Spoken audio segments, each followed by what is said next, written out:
ये आज है। अब इलस्ट्रेशन नंबर 6 में सबसे पहले देख लेते हैं सम्स में रिक्वायरमेंट क्या है। तो यहाँ बोला you are required to prepare contract account. तो हम लोग को यहाँ पे सम्स में बनाना है contract account for 3 year and total estimated profit and loss from the contract. तो हम लोग को यहाँ पे टोटल एस्टिमेटेड प्रॉफिट भी निकालना है। टोटल एस्टिमेटेड प्रॉफिट कैसे निकाल देते हैं, जो हम लोग के पास यहाँ पे कॉन्ट्रैक्ट का प्राइस होता था उसमें से प्राइस में से हम लोग माइनस जब करते थे कॉस्ट जो कॉन्ट्रैक्ट का होगा उस दोनों का डिफरेंस को हम लोग बोलते हैं एस्टिमेटेड प्रॉफिट। तो हम लोग को यहाँ पे कॉन्ट्रैक्ट अकाउंट में बनाना है और एस्टिमेटेड प्रॉफिट एंड लॉस भी हम लोग को कॉन्ट्रैक्ट का निकालना है। तो चलिए देख लेते हैं और हम लोग के पास सम्स में क्या क्या चीज दे रखा हुआ है। तो यहाँ क्या बोला कि Mrs Bansal construction company limited to contract for ₹60 lakh. तो यहाँ पे कॉन्ट्रैक्ट को जो प्राइस दे रखा हुआ वो हम लोग के पास कितने का 60 लाख का। फिर expected to complete in 3 year. तो यहाँ पे 3 साल में यहाँ पे कंप्लीट करने का एक्सपेक्टेशन इसका है। The following particular relating to the contract are available, जिसमें यहाँ पे मटेरियल का दे रखा हुआ, फिर यहाँ पे वेजेस का, फिर ट्रांसपोर्टेशन कॉस्ट का, अदर एक्सपेंस, यहाँ पे क्यूमुलेटिव वर्क सर्टिफाइड, यहाँ पे क्यूमुलेटिव वर्क अनसर्टिफाइड। तो हम लोग के पास सारा कुछ दे रखा हुआ है जो 2018 का 19 का उसके बाद 20 का दे रखा हुआ है। फिर यहाँ पे बोला plan costing of 3 lakh was bought at the commencement of the contract. तो यहाँ पे कमेंसमेंट जब कॉन्ट्रैक्ट का हो रहा था उस टाइम यहाँ पे 3 लाख का लैंड को बाय किया गया। फिर यहाँ पे depreciation was to be charged at 25% per annum. तो यहाँ पे 25% से के रेट से डेप्रिसिएशन चार्ज किया जाएगा ऑन रिटेन ऑन वैल्यू। तो जो भी रिटेन ऑन वैल्यू होगा उस पर। फिर बोला द कॉन्ट्रैक्टर पे 75% of the value of work certified. तो यहाँ पे 75% जो भी वर्क सर्टिफाइड का होगा ये कॉन्ट्रैक्टर पे करेगा। एंड व्हेन सर्टिफाइड जो भी जब सर्टिफाइड होगा उसके बाद यहाँ पे 75% का पेमेंट करेगा।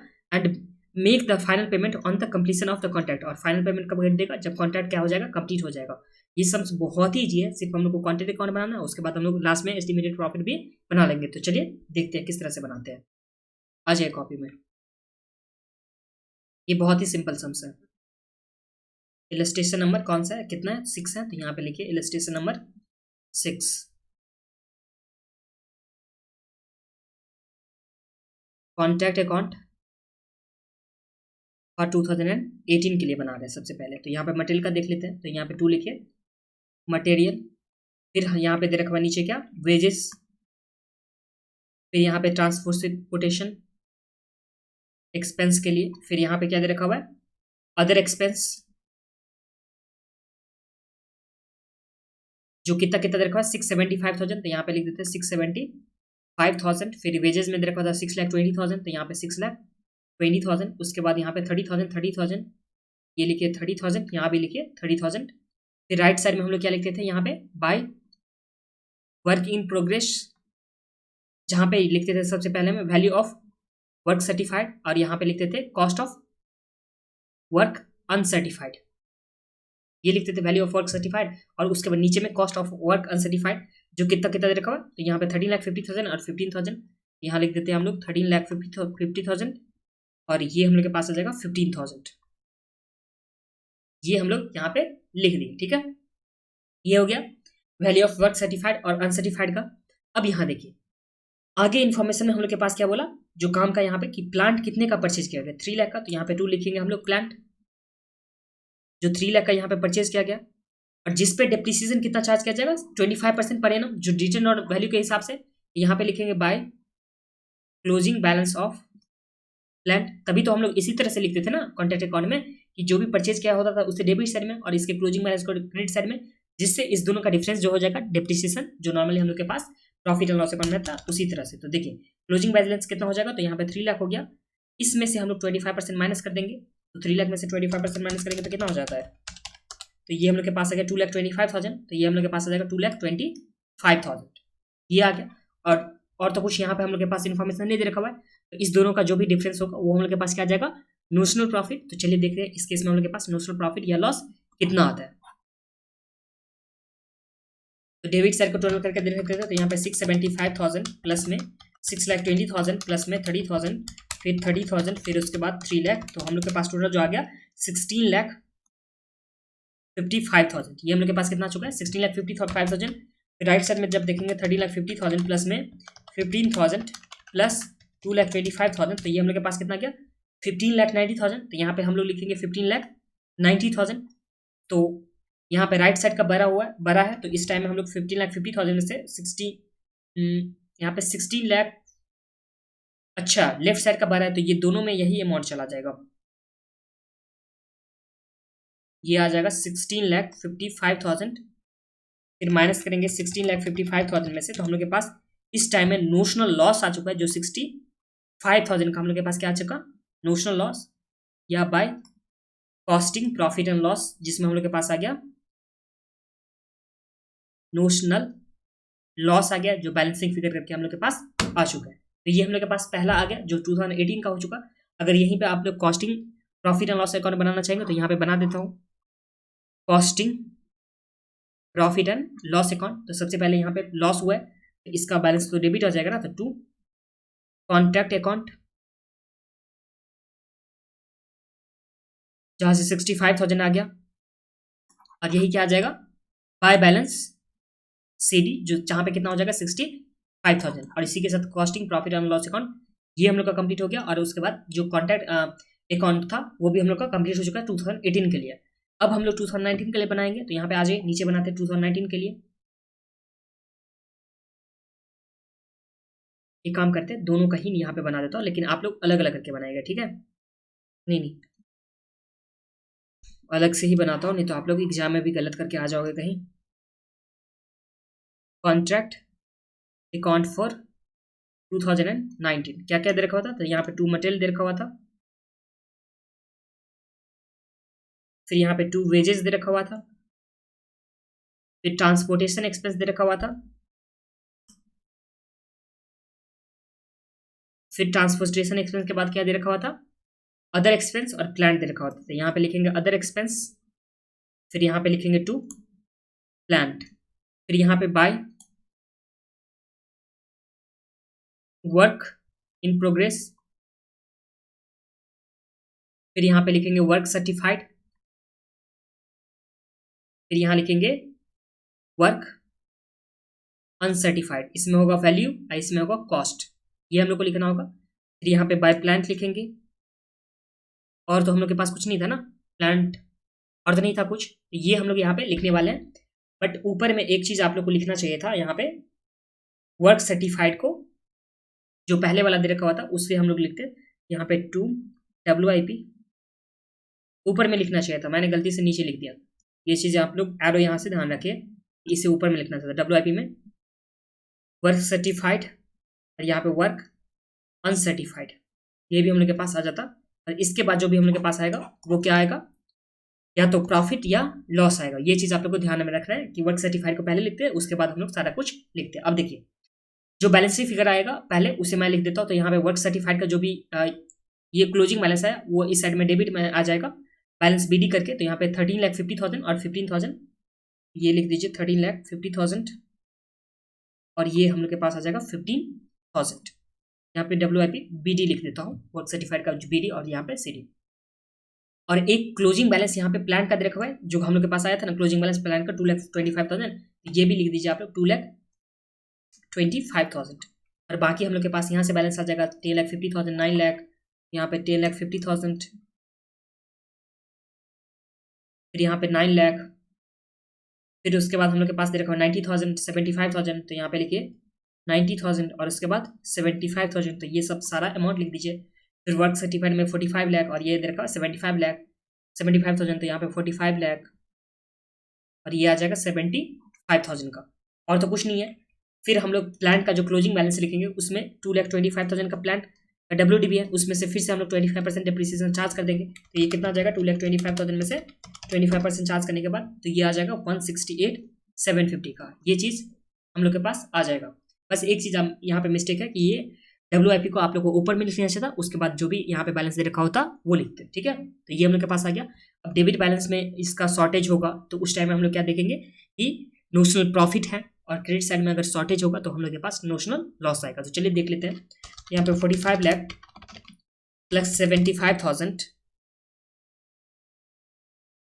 और प्लस में 168,750, तो ये हम लोग के पास टोटल जो आता है वो कितना आता है, तो 43,750 ये हम लोग के पास आ चुका है।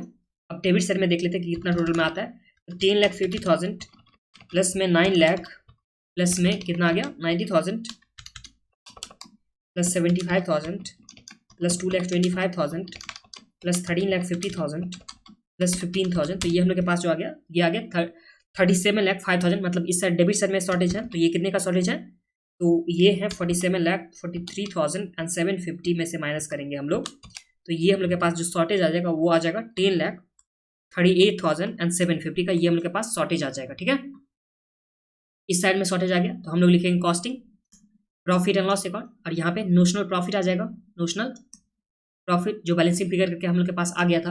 अब हम लोग यहाँ पे बना लेते हैं, ये एक सेकंड, इस साइड में भी लिख दो 47, 43, 750, और हम लोग यहाँ पे बनाएंगे costing profit and loss account.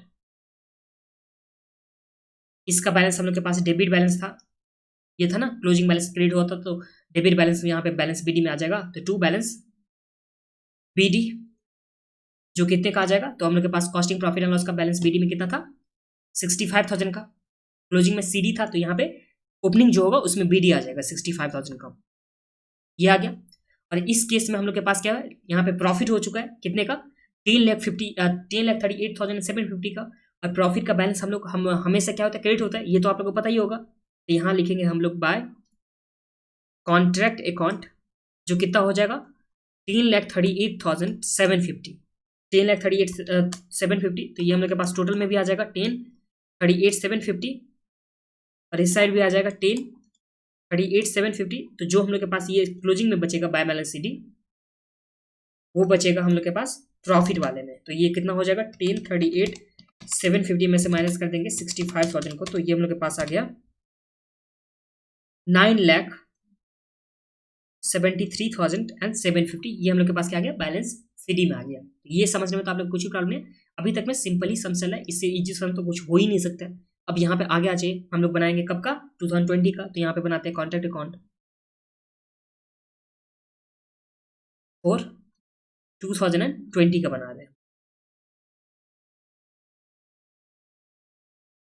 यहाँ पे सबसे पहले 2 जो भी वर्क सर्टिफाइड जो भी दे रखा हुआ है वो पहले लिख लेते हैं हम लोग,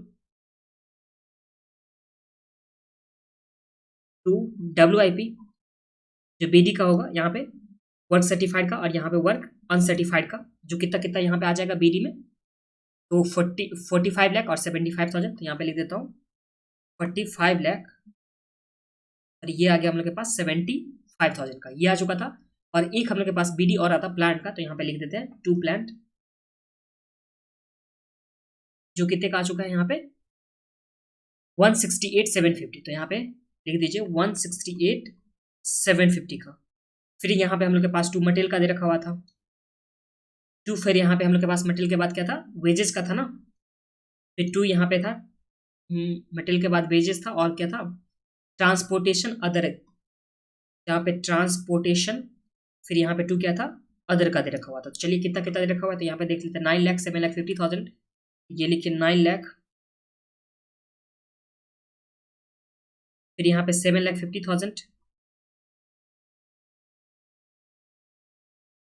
फिर इसके बाद 75,000 एंड 24,000, 75,000 एंड 24,000, ये हम लोग के पास आ गया। और जो यहाँ पे कम्युलेटिव में दे रखा हुआ है जो कंप्लीट होने का, तो यहाँ पे हम लोग के पास 60 लाख का दे रखा हुआ है, तो यहाँ पे लिखेंगे हम लोग बाय कॉन्ट्रैक्ट, क्योंकि कंप्लीट हो गया लास्ट वाले में 2020 में, तो कंप्लीट हो चुका है, ये हम लोग के पास आ जाएगा 60 लाख का, यहाँ पे लिख दीजिए 60 लाख, और यहाँ पे बाय प्लांट का जो क्लोजिंग बैलेंस होगा वो कितना हो जाएगा, तो प्लांट आया था 168,750 का, जिसमें से हम लोग 25% डेप्रिसिएशन चार्ज कर देंगे, माइनस कर देंगे, तो ये कितना हो जाएगा, तो 168,750 में से 25% चार्ज करेंगे हम लोग, तो यहाँ पे आ गया 126,563, जो रनिंग ऑफ करने के बाद हम लोग के पास आ चुका है। तो बेस हम लोग के पास बस इतना ही इन्फॉर्मेशन है। अब इस इन्फॉर्मेशन के बाद हम लोग क्या कर सकते हैं, इसे क्लोज कर देंगे, और उसके बाद जो भी हम लोग के पास प्रॉफिट या लॉस जो भी होगा वो हम लोग के पास यहाँ पे आ जाएगा। चलिए देख लेते हैं कितना डेबिट साइड में आ रहा है कि क्रेडिट साइड में आ रहा है। शॉर्टेज, तो यहाँ पे 45 लाख प्लस में 75,000 प्लस में 168,750 plus 9 lakh plus 7,50,000 plus 75,000 plus 24,000, तो ये हम लोग के पास जो आ गया, ये टोटल में हम लोग के पास आ चुका है 64,092,750। और डेबिट साइड क्रेडिट साइड में जब टोटल हम लोग करेंगे तो 126,563 563 प्लस इसमें ऐड करेंगे 60 लाख, तो ये हम लोग के पास आ गया 61 लाख। 26,000 मतलब ये साइड में कम है, डेबिट क्रेडिट साइड में यहाँ पे कम है, तो हम लोग डेबिट साइड और क्रेडिट साइड के दोनों का अमाउंट जो पहले था भरा वाला वो दोनों ही साइड लिख देता हूँ, ये आ गया। और यहाँ पे हम लोग के पास आ जाएगा by costing profit and loss account, और यहाँ पे आ गया नोशनल लॉस में करके, ये हम लोग के पास बैलेंसिंग फिगर करके आ गया, जो कितना आ चुका है यहाँ पे। इस केस में हम लोग के पास आया, माइनस कर देता हूँ, 64,92,750, तो ये आ गया हम लोग के पास 366,187, ये हम लोग के पास क्या आ चुका है, नोशनल लॉस करके आ चुका है। अब हम लोग लास्ट में बना लेंगे costing profit and loss account, तो यहाँ पे बनाते हैं costing profit and loss account. तो सबसे पहले हम लोग के पास बैलेंस जो था वो कौन सा था, तो यहाँ पे हम लोग के पास क्लोजिंग बैलेंस जो था वो सीडी था, डेबिट बैलेंस, तो यहाँ पे हम लोग के पास जो आ जाएगा क्लोजिंग बैलेंस बीडी में जो आ जाएगा, तो यहाँ पे बाय बैलेंस बीडी आ जाएगा। प्रॉफिट था तो बैलेंस बीडी, तो कितने का, तो 973,750, यहाँ लिखिए 973,750 का हम लोग के पास क्या गया, बीडी में आ चुका है। और इस केस में हम लोग के पास लॉस हुआ, लॉस को तो हम लोग हमेशा डेबिट में लिखते हैं, तो यहाँ पे टू कॉन्ट्रैक्ट अकाउंट जो कितना आ गया 366,187, 360, यहाँ पे कॉन्ट्रैक्टर लिख दीजिए, हाँ ठीक तो है। ये हम लोग के पास आ चुका है, तो इस केस में दोनों साइड में हम टोटल करेंगे हम लोग, ये आ गया 973,750, यहाँ पे 973,750 हम लोग के पास आ गया। तो इस दोनों का डिफरेंस जो होगा वो कितना हो जाएगा, 973,750 माइनस जब हम लोग करेंगे में से 366,187, तो ये हम लोग के पास आ गया 2 estimated profit on contract, profit on contract last में हम लोग के पास आ जाता है ना, तो जो हम लोग के पास कितना आ गया 607,563। और इसी के साथ ये हम लोग का सम्स जो दे रखा हुआ था कौन सा था, इलस्ट्रेशन नंबर 6, ये कंप्लीट हो गया।